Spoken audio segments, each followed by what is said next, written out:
네, 하나님 말씀 함께 보겠습니다. 누가복음 6장입니다. 누가복음 6장 46절로 47절까지 말씀입니다. 옆 사람 바라보고 인사했으면 좋겠습니다. 당신과 함께여서 행복합니다. 네, 함께함이 행복이고 기쁨입니다. 오늘 이 본문의 말씀을 가지고 하나님의 음성을 우리가 함께 듣는 시간 되었으면 좋겠습니다. 오늘 본문을 잘 보시면 예수님이 두 개의 집에 대해서 이야기를 하고 계신데, 모래 위에 지은 집과 반석 위에 지은 집을 비교해서 말씀하시면서 예수님의 관심은 집의 기초에 있습니다. 예수님은 이 두 가지의 집이 어떠한 모양으로 지어지고 있는지에 대해서는 관심이 없으세요. 집을 짓는 재료도 별로 관심이 없으십니다. 우리 같으면 집 짓는데 건축 재료에 엄청난 관심을 가질 것 같은데, 예수님은 집의 재료에 대해서도 관심이 없으세요. 집을 짓는데 얼마의 시간이 걸리는지, 몇 층짜리 집인지, 건축비가 얼마나 드는지, 여기에 대해서는 전혀 관심이 없으시다라는 겁니다. 그리고 예수님의 관심사가 딱 한 가지 있었는데, 무엇입니까? 그 집이 어떤 기초 위에 지어지고 있는가, 이게 예수님의 유일한 관심사였다라는 것이죠. 왜 그러셨을까요? 집을 짓는데 중요한 게 여러 가지가 있는데, 예수님은 오직 집의 기초에만 관심을 가지셨어요. 왜 그러셨을까? 제가 보기에 예수님은 집에 대해서, 집 짓는 것에 대해서 조금 잘 아시는 분입니다.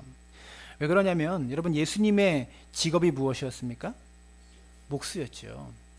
그렇기 때문에 집을 지어보신 분이고 집을 지을 줄 아시는 분이세요. 그 당시는 시멘트나 콘크리트로 집을 짓는 것이 아니라 나무로 지었기 때문에 집을 어떻게 짓는지 잘 아시는 분이 예수님이셨다라는 겁니다. 신현복 씨가 쓴 감옥으로부터의 사색이라는 책이 있습니다. 그 책에 이런 이야기가 나오는데요. 이 신현복 씨가 목공 일을 하는데, 목수 일을 하는데, 경험이 많으신 목공한테 목수 일을 배우면서 충격을 받으신 일이 있대요. 경험이 많은 목수가, 자, 집은 이렇게 짓는 거야, 잘 배워 현보가, 그러시면서 땅에다가 그림을 그리면서 집을 짓는 법을 설명하시는데, 이 경험이 많은 목수가 이 집 짓는 법을 그림으로 가르쳐 주는데, 제일 먼저 바닥, 기초를 그리고 그 다음에 기둥을 그리고 그 위에 지붕을 그리더랍니다. 여러분, 제가 만약에 여러분한테 A4 용지를 싹 나눠주면서 집을 한번 그려보세요라고 그러면 여러분 뭐부터 그릴까요? 지붕부터 그리죠.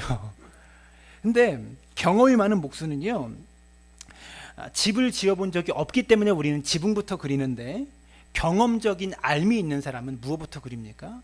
기초부터 그려요. 이것이 순서이기 때문에 이렇게 그린다라는 것이죠. 기초를 먼저 그리고 그 위에 기둥을 세우고 맨 마지막에 지붕을 덮는 게 건축의 순서입니다. 예수님은 건축에 대해서 잘 아시는 분이셨습니다. 그래서 집을 어떻게 지어야 되는지를 아시기 때문에 집 지을 때는 기초가 제일 중요한 거야, 이렇게 가르치고 있다는 것이죠. 그 어떤 것보다도 여러분, 우리가 이 비유의 말씀을 통해서 깨달아야 될 것은 신앙생활의 기초가 중요하다는 것을 깨달아야 합니다. 그 말씀하고 계시는 거거든요. 화려한 겉모습이 아니라, 화려한 건축 재료가 아니라, 뭐 얼마의 건축비를 들었는가, 얼마의 공사기간이 걸렸는가, 이것이 아니라 우리의 인생이라는 집, 특별히 신앙이라는 집을 짓기 위해서는요, 기초보다 중요한 게 없어요. 이게 중요함을 기억하시기를 부탁을 드립니다.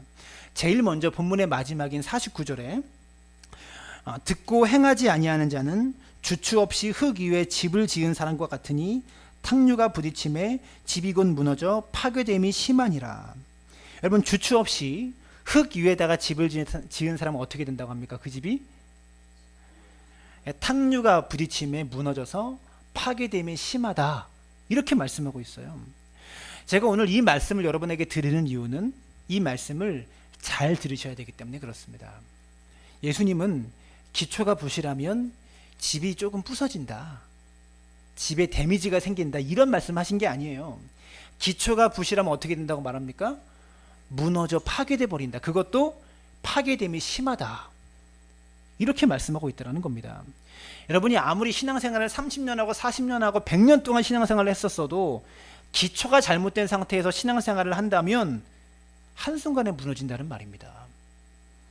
신앙생활을 시작한 지 불과 한 달밖에 안 됐거나 1년밖에 안 되었어도 여러분의 기초가 제대로 자리 잡혀 있으면 여러분의 집은 안전할 것이다라는 것이죠. 여러분, 나의 신앙의 기초가 튼튼하게 세워져 있는지를 다시 한번 확인해 볼 수 있게 되기를 바랍니다. 내가 반석 위에 집을 짓고 있나, 아니면 모래 위에 집을 짓고 있나, 이것을 깊이 유념하실 수 있는 여러분들 되시기를 부탁을 드립니다. 왜냐하면 이것은 생사를 가르는 문제입니다. 집을 수리하고 다시 고치는 이 정도의 문제가 아니라 생사의 문제라는 것이죠. 모래 위에 집을 짓고 있는지 반석 위에 집을 짓고 있는지, 이 문제는 우리의 생사를 가르는, 우리의 영생을 가르는 문제라는 것을 기억하셨으면 좋겠습니다. 여러분, 우리의 신앙생활의 기초가 무엇일까요? 신앙생활의 기초, 대부분 우리는 이렇게 생각합니다. 믿음이 신앙의 기초지. 믿음이라는 반석 위에다가 주님 말씀에 순종하면서 주님 말씀대로 행하면서 기둥을 쌓아가서 신앙의 집을 지어가는 것이지, 이렇게 생각하죠. 어떤 분은 이렇게 말하더라고요.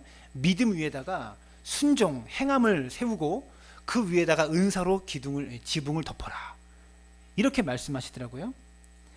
근데 대부분 그렇게 생각해요. 믿음이 신앙의 기초다. 그 위에 행함을 통해서 신앙의 집을, 믿음이라는 반석 위에 순종을 통해서 집을 지어가는 것이라고 생각하는데, 여러분도 그렇게 생각하고 계시지 않으셨습니까? 근데 오늘 본문을 자세히 묵상해 보니까 주님이 조금 다른 말씀을 하십니다. 47절부터 볼까요? 함께 읽습니다. 47절 시작. 내게 나와 내 말을 듣고 행하는 자마다 누구와 같은 것을 너희에게 보이리라. 집을 짓되 깊이 파고 주추를 반석 위에 놓은 사람과 같으니. 보세요. 여기까지만 볼게요. 자, 밑줄을 그어놨죠. 제가 내 말을 듣고 행하는 자마다 어떤 사람이래요? 집을 짓되 깊이 파고 주추를 반석 위에 놓은 사람과 같으니. 근데 반대로 49절을 보십시오. 듣고 행하지 아니하는 자는 주추 없이 흙 위에 집을 지은 사람과 같으니. 어떤 사람이 흙 위에 집을 지은 사람이래요? 말씀을 듣고 행하지 않은 사람이 흙 위에다 집을 지은 사람이다라는 거죠. 이 말씀이 놀라운 게 뭐냐면, 왜냐하면 저와 여러분은 신앙생활의 기초는 믿음이라고 생각합니다. 믿음이 기초야. 믿음만 있으면 돼. 이렇게 말합니다.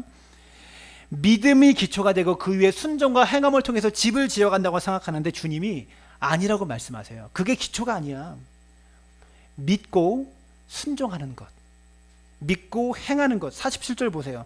내 말을 듣고 행하는 자마다, 듣고 믿고 끝나는 게 아니라 듣고 행하는 자마다 집을 짓되 깊이 파고 주추를 반석에 놓은 사람과 같으니. 무슨 말인지 이해가 되세요? 우리는 믿음만이 기초라고 생각했는데 믿고 행하는 것까지가 기초야.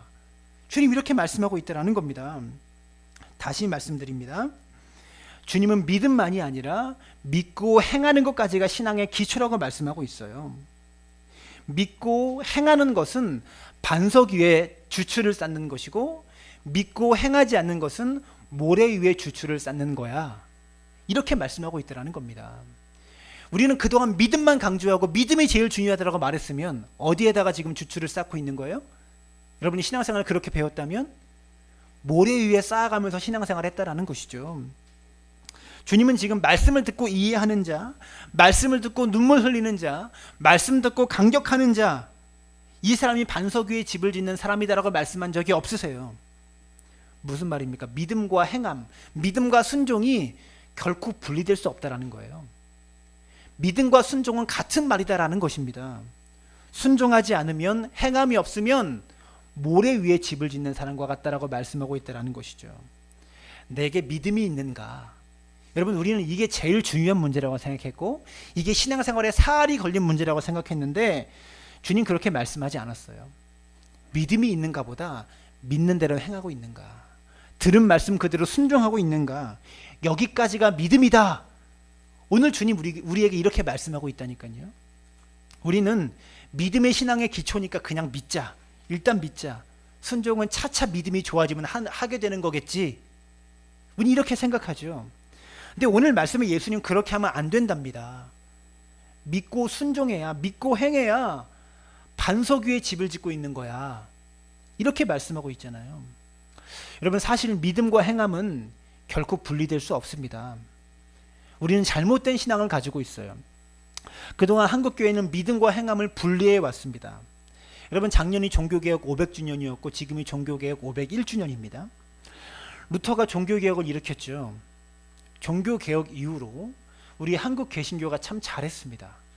교회도 많이 부흥하고 성장했고 우리 한국 사회에 들어와서 이 사회 기반 시설을 교회가 많이 세워놨어요. 참 잘했습니다. 카톨릭의 왜곡된 복음, 행위 구원에 치우쳐 있는, 행위에만 치우쳐 있는 잘못된 복음을 바로잡자. 그래가지고 루터가 종교개혁을 일으켰잖아요. 행위를 너무 카톨릭이 강조해서, 로마 카톨릭이 행위를 너무 강조해서 연옥에 있는 사람도 너희가 헌금하면 이분을 천국으로 올려드릴 수 있어. 너희의 죽은 아버지, 죽은 어머니, 너희의 친구들을 너희가 헌금해서 천국으로 다시 올려드려라. 이렇게 자꾸 행위를 강조하면서 가르치다 보니까 구원은 그렇게 받는 게 아니야. 구원은 오직 믿음으로만 받을 수 있어. 루터는 이렇게 강조했어요. 이것을 역설하다 보니까 루터가 종교개혁을 일으키면서 행위 구원에 치우친 왜곡된 복음을 믿음으로 구원받는다고 바로 잡으려고 했습니다. 그런데 행위 구원에 완전히 치우쳐버린 이 로마 카톨릭을 바로잡기 위해서 루터는 너무나 믿음만 강조했어요. 그러다 보니까 한국 개신교회가 믿음이 첫째인 줄 알아요. 믿음만 제일인 줄 알아요. 믿음만 있으면 다 되는 줄 알아요. 여러분, 종교개혁자들이 모두가 다 오직 믿음만 말하면서 믿음만을 지나치게 강조했습니다. 성경은 분명하게 행위에 대해서도 말씀하고 있어요. 믿음만 말하는 게 아니라 행위도 분명히 말씀하고 있음에도 불구하고 행위에 대해서는 무시하고 믿음만 강조하고 있다는 것이죠. 여러분, 개신교회의 목사가 루터를 비판하는 게 부담스럽지만 여러분, 루터는 야고보서를 싫어했습니다. 갈라디아서, 로마서는 진짜 사랑하고 너무나 좋아했는데 야고보서는 굉장히 싫어했어요. 그거 아세요? 왜냐하면 야고보서에는요, 행함이 없는 믿음은 죽은 믿음이다, 이렇게 가르쳤기 때문입니다. 실제로 로마 카톨릭도 이것을, 야고보서를 예를 들면서 자꾸 헌금하라고 가르쳤어요. 행함이 없는 믿음은 죽은 믿음이다. 이게 야고보서의 핵심 메시지입니다. 루터가 야고보서를 뭐라고 불렀는지 아세요? 지푸라기 서신이다, 이렇게 불렀어요. 쓸모없고 버려지는 지푸라기 서신으로 그렇게 불렀어요. 루터는 야고보서를. 루터가 잘못한 겁니다. 완벽한 실수입니다. 당시 행위만을 강조하는 부패한 로마 카톨릭에 대항하려 하다 보니까 성경을 균형 있게 보지 못했습니다. 성경은 사실 믿음과 행위를 절대 분리해서 말하고 있지 않습니다. 야고보서를 한번 찾아볼까요? 야고보서 1장을 한번 찾아보세요. 화면에도 나오지만 여러분 성경책을 한번 직접 찾아보세요. 야고보서 1장입니다.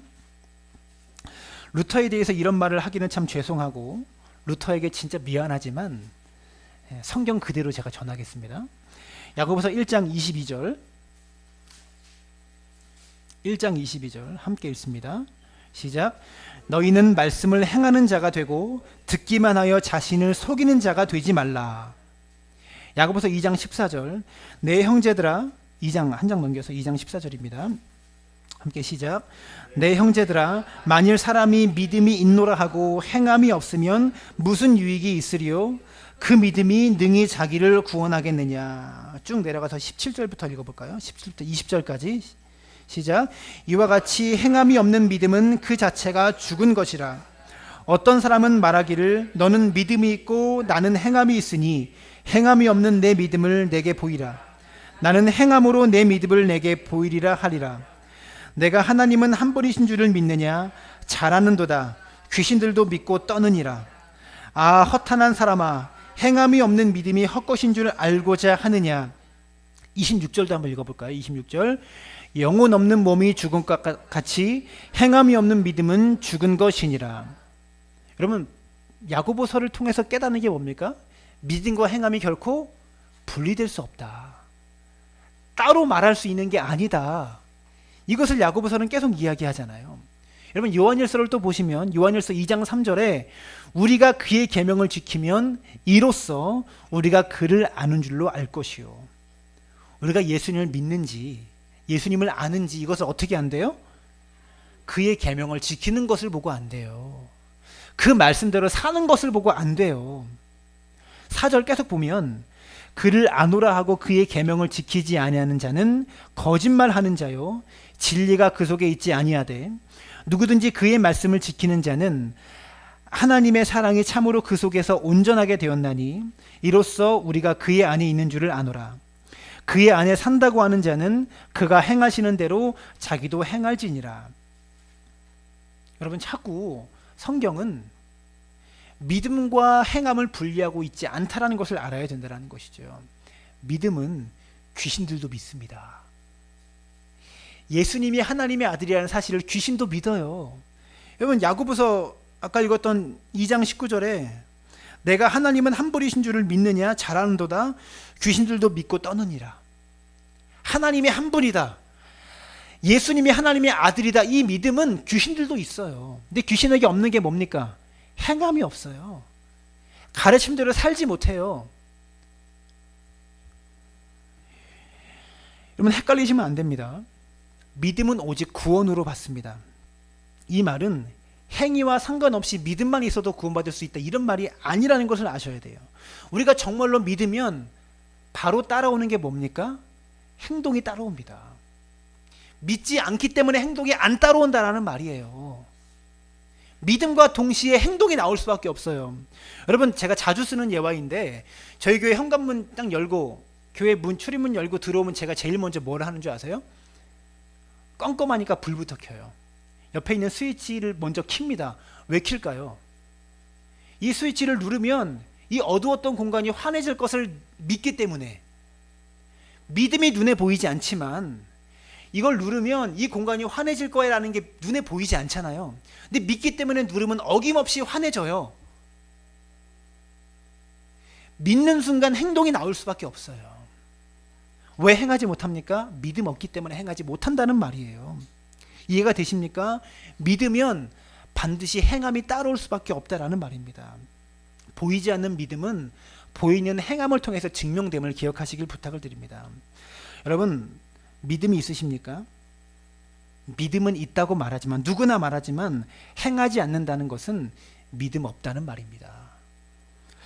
마태복음 7장에서 주님 말씀하셨습니다. 나더러 주여 주여 하는 사람이 다 하늘나라에 갈 것이 아니요 오직 하늘에 계신 내 아버지의 뜻대로 행하는 자라야 하늘에 갈 것이다. 들어가리라. 이렇게 말씀하셨습니다. 무슨 말입니까? 믿으면 당연히 행한다는 말입니다. 행하지 않으면 하늘나라에 못 들어간다는 말입니다. 주여 주여 한다고 들어가는 게 아니다. 내 뜻대로 행하는 자만 들어간다. 행하지 않으면 못 들어간다는 말이죠. 바울도 로마서 1장 5절에 말합니다. 그로 말미암아 우리가 은혜와 사도의 직분을 받아 그의 이름을 위하여 모든 이방인 중에 믿어 순종하게 하나니. 바울이 사도의 직분을 받은 이유가 뭐라고 말합니까? 이방인들이 믿어 순종하게 하기 위해서. 이방인들에게 복음을 전해서 그들이 믿어 순종하게 하기 위해. 믿는 게 끝나는 게 아니라, 바울의 사도의 역할이 아니라 믿어 순종하게 하는 것까지가 사도의 역할이다, 목사의 역할이다, 이렇게 말하고 있다는 것이죠. 여러분, 오늘 이 말씀을 통해서 우리의 신앙의 기초를 다시 점검할 수 있게 되기를 바랍니다. 신앙의 기초는 믿음이 아니라 무엇입니까? 믿고 행하는 것부터가 신앙의 기초입니다. 오늘 설교 제목을 이렇게 쓰고 싶었어요. 신앙의 기초는 믿음이 아닙니다. 이렇게 말하면 좀 비판받을 것 같아서, 여러분들이 깜짝 놀랄 것 같아가지고 목사님 무슨 소리 하고 있는 건가라고 그렇게 느낄 것 같아서 제목을 바꿨는데, 신앙의 기초는 믿음이 아니라 믿고 행하는 것까지가 신앙의 기초라는 것을 기억하셨으면 좋겠습니다. 기초를 튼튼하게 세우십시오. 행함이 없는 사람들에 대한 예수님의 탄식을 살펴보면 누가복음 6장 46절에 너희는 나를 불러 주여 주여 하면서도 어찌하여 내가 말하는 것을 행하지 아니하느냐. 여러분, 예수님의 말씀을 보십시오. 행하지 않는 사람들에 대해서 탄식하고 계시죠. 근데 본문에 예수님께서 행하지 않는 사람을 탄식하고 계신데 이 사람이 어떻게 합니까? 주여 주여 한대요. 너희는 나를 불러 주여 주여 하면서도. 여러분, 우리 한국 사람들은요, 한국 교회 사람들은 기도할 때 주여 3창하죠. 이스라엘 사람들은 주여 2창하는 것 같아요. 성경은 주여 주여만 나오지 주여 주여 주여는 안 나와요. 여러분, 제가 교역자, 부교역자 때 늘 담임 목사님들이 기도할 때, 기도에 인도할 때 꼭 주여 3창 해라라고 시켰어요. 근데 저는 하는 거 별로 안 좋아하거든요. 그래서 기도에 인도할 때마다 늘 3창을 시키라고 하셔서 주여 3창 하면서 기도하다가 사랑나무 교회를 개척하고 제가 담임 목사가 되면서부터 우리 교회에서는 주여 삼창 안 합니다. 통성 기도는 열심히 해요. 기도회 때마다 통성 기도하는데 주여 삼창 안 합니다. 왜 그런지 아세요? 여러분, 왜 기도회 인도할 때 주여 삼창하고 기도시키죠? 성경에 그렇게 하라고 써 있나요? 근데 왜 그런 줄 아세요? 거기에 어떤 능력이나 권세나 주여 3번 하면 뭔가 생기는 주문이 있어서 그렇게 하는 게 아니에요. 기도회 시작할 때부터 분위기를 좀 달고 놓고 시작하려는 거예요. 그거 말고는 없어요. 기도회 인도할 때 소리 크게 내지 않으면 밋밋하니까. 그거 외에는 없다고요. 그리고 우리 문화에는 그런 게 있거든요. 그렇게 세게 기도해야 기도한 것 같고, 그렇게 기도해야 성령 충만 받은 것 같은 그런 문화가 우리에게 있거든요. 그래가지고 주여 부르면서 그렇게 기도하라고 시키는데, 진짜 알아야 되는 것은 주여라는 호칭이 갖는 의미를 알아야 돼요. 기도할 때 그냥 습관적으로 주여라고 크게 3번 부르고 기도하는 게 중요한 게 아니라, 그 주여라고 부르는 그 호칭이 갖는 의미가 뭔지를 알아야 된다고요. 여러분, 이 주여라는 말은요, 관계적인 호칭입니다. 내가 누군가를 향해 주님, 주여 이렇게 불렀다는 것은 무슨 뜻이냐면, 나는 그분의 종입니다. 나는 당신의 종입니다. 이런 뜻이에요. 관계적인 단어라는 것이죠. 내가 누군가를 향해 주님 부르면 그분을 향해서 나의 주인님, 나는 당신의 종입니다. 이런 뜻이 된다는 것이죠. 근데 나는 당신의 종입니다라고 3번 간절하게 외쳤는데 종이 말을 안 듣는 거예요. 주인님, 주인님, 주인님을 3번 크게 불렀는데 말은 안 듣고 지 말만 하고 있는 거예요. 그래서 주님 뭐라고 말씀하십니까? 46절에 야, 나한테 주님, 주님, 주여, 주여 그렇게 부르면 뭐하냐? 내가 말하는 대로 행하지도 않으면서, 내가 말하는 대로 순종하지도 않으면서 니들은 주여, 주여 나를 그렇게 주인님이라고 불러서 뭐 하려고 그렇게 부르냐? 쉽게 얘기할게요. 조선시대 종이 있잖아요. 갑순이와 갑돌이라는 종이 있었습니다. 갑순이한테 야, 갑순이는 부엌 가서 설거지해라. 갑순이 딱 부르니까 네 주인님 달려왔어요. 너 부엌 가서 설거지해. 갑돌이한테 너는 마당 쓸어. 근데 얘들이 주인님 부르고 달려와 놓고 시키는 대로 안 하는 거예요. 그럼 어떻게 할까요? 주인 입장에서 화가 나죠. 야, 니들 나한테 주인님 이렇게 불러놓고 뭐하냐? 그게 뭔 의미냐? 그럼 부르지를 마. 이렇게 말할 수 있지 않겠어요? 화가 나고 답답하지 않겠어요? 지금 주님 그 이야기 하시는 거예요. 니들은 대체 왜 나를 주여 주여 부르는 거냐? 뭐 때문에 주님이라고 부르는 거냐? 주님이라고 나에게 불렀으면 내 말을 들어야지 왜 내 말은 안 들어? 이렇게 탄식하고 있다는 것이죠. 굉장히 심각한 말을 지금 주님께서 하고 계신 겁니다. 나더러 주여 주여 부르는데 너희는 진짜 나의 종으로 살고 있느냐? 여러분, 주님은 사실 말뿐인, 말로만 신앙생활하는 사람들을 책망하셨습니다. 바리새인들 뭐라고 말씀하셨습니까? 그들은 말만 하고 행하지 아니하는 자라. 그들을 따르지 말아라. 이렇게 말씀하셨어요. 그런데 바리새인뿐만이 아니라 우리의 문제가 무엇입니까? 여러분, 우리도 예수님을 주여 주여 하며 부르죠. 간절하게 부르죠. 우리는 이스라엘보다 한 번 더 불러요. 3번까지 불러요. 여러분, 그런데 문제는 무엇입니까? 설교도 많이 듣고. 여러분, 세계에서 예배가 제일 많은 나라가 한국이에요. 예배가 없는 날이 없습니다. 설교도 많이 들으면서 맨날 은혜 받았다 그러는데 주님 말씀은 안 따라요. 말씀대로 살지는 않아요. 여러분, 오늘도 수많은 교회에서 예배가 드려지고 있습니다. 지금도 우리는 예배를 드리고 있어요. 그런데 오늘도 말씀을 듣고 아무것도 없이 그냥 돌아가 버리는 사람들을 바라보며 탄식하십니다. 설교는 열심히 듣는데 그 설교 듣고 아무것도 행하지 않는 여러분들을 바라보고 나는 믿는다, 나는 믿습니다 주님, 이렇게 말하는 성도들을 보면서 주님 탄식하고 있다고요. 야고보 사도의 경고를 기억하시기 바랍니다. 너희는 말씀을 행하는 자가 되고 듣기만 하여 자신을 속이는 자가 되지 말라. 듣기만 하고 가는 것은 자신을 속이고 있는 거짓말하는 행위라는 것을, 그것도 주님 앞에 기억하시길 부탁을 드립니다. 여러분, 여기까지 들으니까 무슨 생각 드세요? 예수 믿는 거 참 어렵다 이런 생각 들지 않으세요? 여러분, 예수 믿는 거 진짜 어려운 거예요. 절대 쉽고 편한 거 아니에요. 이런 생각 드셔야 정상입니다. 이런 생각 드셔야 여러분이 바르게 신앙생활 하고 있는 거예요. 우리의 큰 오해가 있습니다. 기독교인 되는 게 너무 쉽다, 이렇게 생각합니다. 이게 큰 오해입니다. 예수님 믿는다고 고백하면 내가 그리스도인 되는 거 아니야? 우리 이렇게 생각해요. 근데 그게 아닙니다. 오늘 말씀 다시 보시기 바랍니다. 모래 위에 집 짓기는 쉬워요. 근데 반석 위에 집을 짓는 것은 어렵습니다. 49절을 보십시오. 보시면 집을 지을 때 반석 위에다가 주추를 파는 것은 어렵습니다. 반석 위에다가 주추를 파는 건 참 어렵죠. 예수님 제대로 믿고 사는 게 어렵다는 말이에요. 반석 위에 주추를 파는 게 어떤 겁니까? 믿고 행하는 게 반석 위에 주추를 파는 거예요. 믿고 행하기가 어렵다는 말이에요. 예수 믿는 건 그저 주여 주여 부른다고 되는 문제가 아니라는 겁니다. 근데 예수를 믿는 게 너무 쉽다는 오해가 언제부터 생겼는지 아세요? 교회사를 보면, 교회 역사를 보면 그 전에는 기독교를 믿는 게 불법이었습니다. 기독교를 믿으면 잡아갔어요. 죽이기도 하고 고문을 당했습니다. 그런데 313년에 로마의 콘스탄티누스 황제가 기독교를 공인했습니다. 믿어도 된다. 불법이었던 기독교가 많은 사람들이 지금 우리처럼 자유롭게 믿을 수 있도록 공인시켜줬습니다.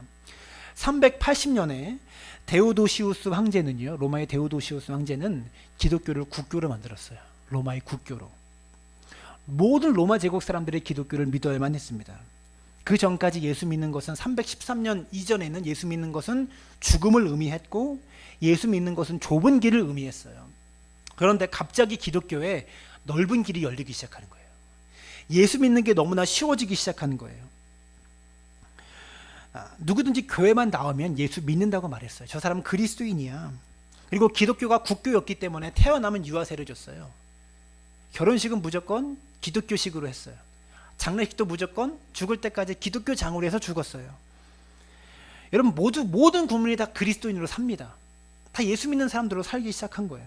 그래서 우리에게 이런 오해가 생겼습니다. 예수 믿는 거 참 쉽구나. 교회 오기만 해. 교회만 오면 돼. 죄송합니다. 성경은 그렇게 말하고 있지 않습니다. 그게 믿는 거야. 그게 예수 믿는 거라고 말하고 있지 않아요. 여러분 진짜 반석 위에 집을 제대로 짓는 것은 어려운 일이죠. 여러분 예수 믿는 거 진짜 어렵습니다. 순종하지 않고 믿는 거 쉽습니다. 입술로만 하는 거기 때문에 모래 위에 짓는 거 쉬운 거죠. 모래 위에다가 그냥 뭘 팔 게 뭐 있습니까? 그냥 막 쓸고 그냥 올리면 되지. 모래 위에 짓기 때문에 예수 믿는 게 쉽게 느껴지는 거예요. 내가 이 말씀에 순종하여 반석 위에 지으려고 하면 진짜 어려운 게 신앙생활입니다. 그래서 성령님의 도우심을 구할 수밖에 없어요. 신앙생활 하면서. 여러분 구체적으로 얘기해 볼까요? 서로 사랑하라. 원수를 사랑하라. 이 말씀에 우리가 다 아멘 하죠. 그래서 은혜 받았다고 합니다. 얼마나 쉬운 걸까요? 모래 위에 짓는 건 쉬워요. 말만 하면 되니까. 믿는다고 하면 되니까. 아멘이라고 말하면 되니까. 에너지가 하나도 안 들잖아요. 아멘 하는데 무슨 에너지가 듭니까? 근데 막상 서로 사랑하라 이 말씀에 그대로 행하면서 반석을 파고 그 위에 기초를 쌓고 집을 짓는 이 일들을 한다고 생각해 보십시오. 막상 내가 미워하는 사람 사랑하려고 노력해 보세요. 이게 쉽습니까? 불가능한 일이라는 겁니다. 어려운 일이라는 겁니다. 그래서 성령님의 도우심을 구할 수밖에 없는 거예요.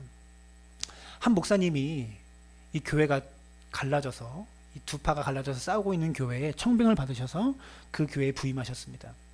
맨날 교회가 목사님 오기 전까지 싸웠던 그런 교회예요.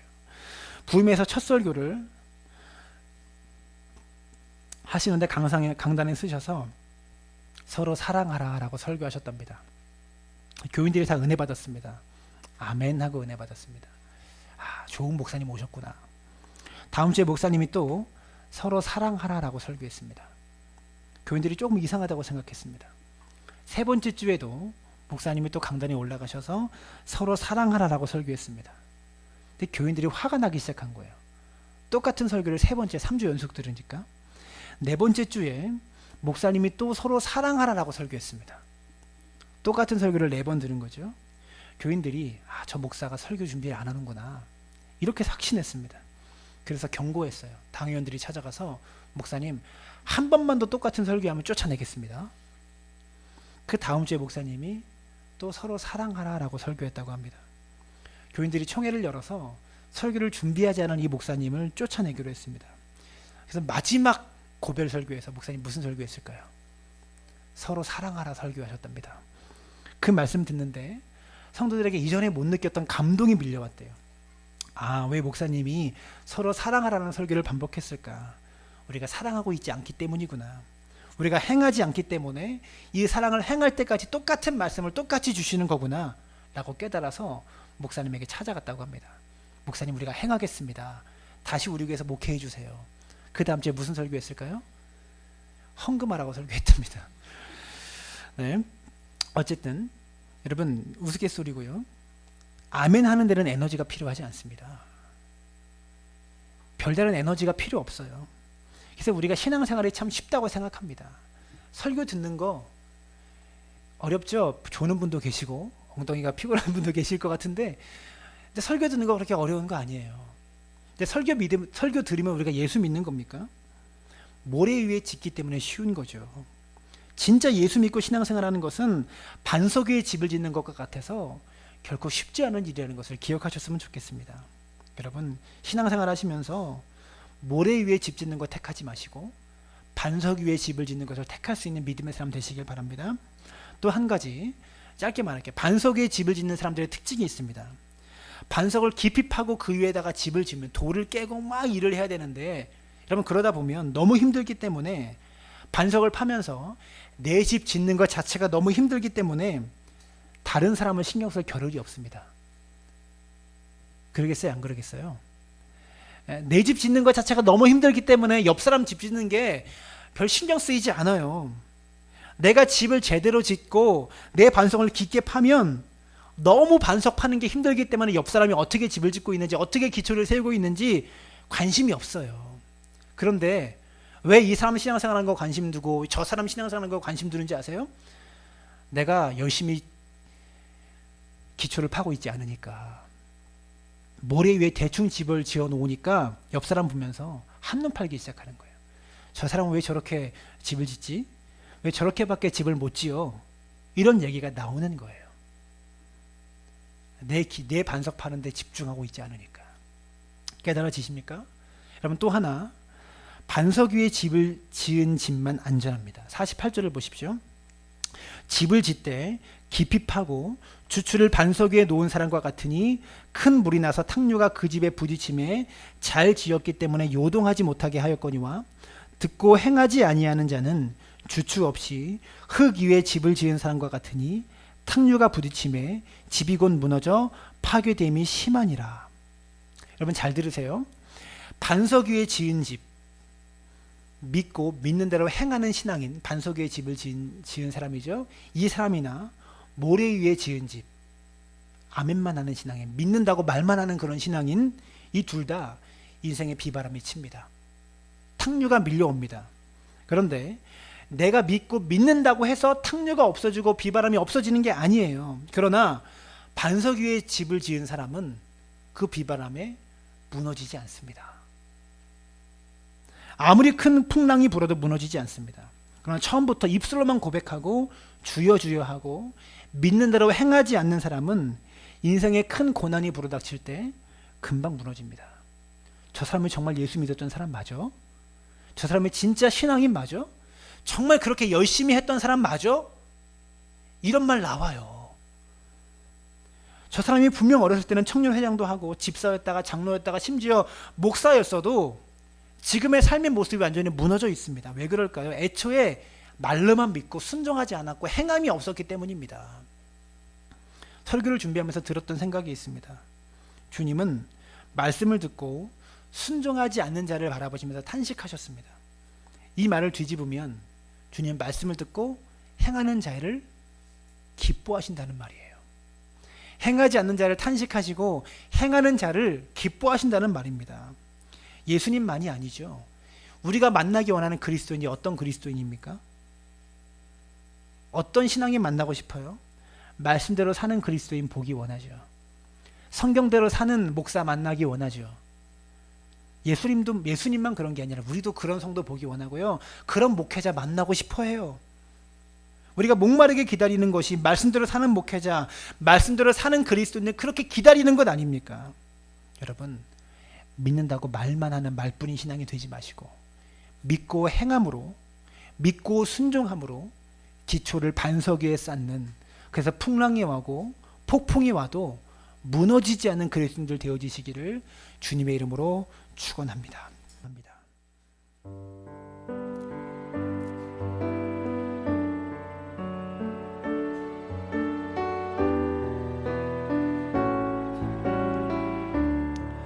너 어디 가든지, 너 어디 가든지 순종하라, 순종하라.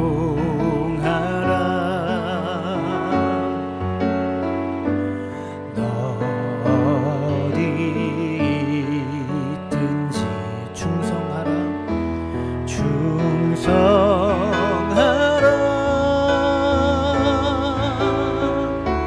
주 너의 하나님,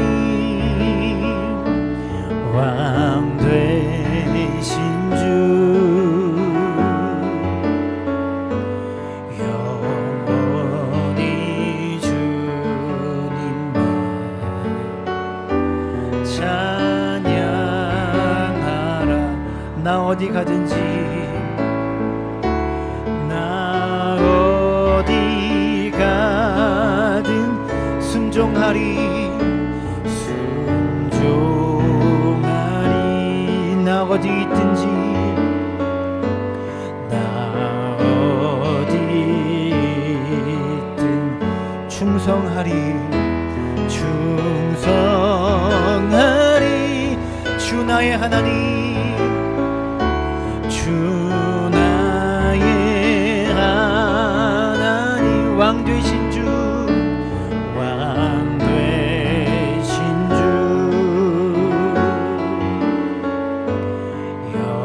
영원히 주님만 찬양하라. 함께 기도하였으면 좋겠습니다. 신앙의 기초는 믿음이 아닙니다. 주여 믿습니다, 믿습니다 하는 게 신앙의 기초가 아닙니다. 신앙의 기초는 교회 나와서 예배드리고 설교 듣는 게 신앙의 기초가 아닙니다. 그런다고 예수 믿는 사람 아니고 그런다고 그리스도인 아닙니다. 믿고 행해야, 설교를 듣고 행해야, 성경을 읽고 행해야, 말씀대로 순종해야 그게 신앙인이고 그게 진짜 그리스도인이라는 것을 기억하셨으면 좋겠습니다. 말씀대로 행하는 자나 말씀만 듣고 돌아가는 자나 모두가 다 인생의 풍랑은 치고 비바람은 찾아옵니다. 모두에게나 옵니다. 그러나 말씀을 듣고 행하는 자는 비바람이 치고 탕류가 몰려와도 신앙이 흔들리지 않습니다. 끄떡하지 않습니다. 사랑하는 여러분, 말뿐인 신앙인, 믿는다고 말만 하는 신앙인, 주여 주여 외치기만 하는 신앙인 되지 않고 주의 말씀에 순종하며 말씀대로 행함이 따라오는 신앙인 되어지도록 역사하여 달라고, 나에게 그 힘 주시고 그 능력 달라고. 신앙생활이 어렵기 때문에 내가 행동하고 내가 행함하고 순종하는 데는 성령의 능력이 필요합니다. 성령의 능력은 그런 데 쓰는 거예요. 함께 기도할 때 하나님 말씀대로 행할 수 있는 능력 주시고 행할 수 있는 용기 주시고 결단력 주시고 마음 달라고 이 시간 마음을 담아서 함께 기도하며 나아갑니다. 살아계신 아버지 하나님, 우리 가운데 함께 하시고 역사하시기를 소망하며 원합니다. 성령님 우리를 도와주시옵소서. 말씀대로 행할 수 있는 능력 주시기를 소망합니다. 이 말씀에 순종할 수 있는 용기 주시기를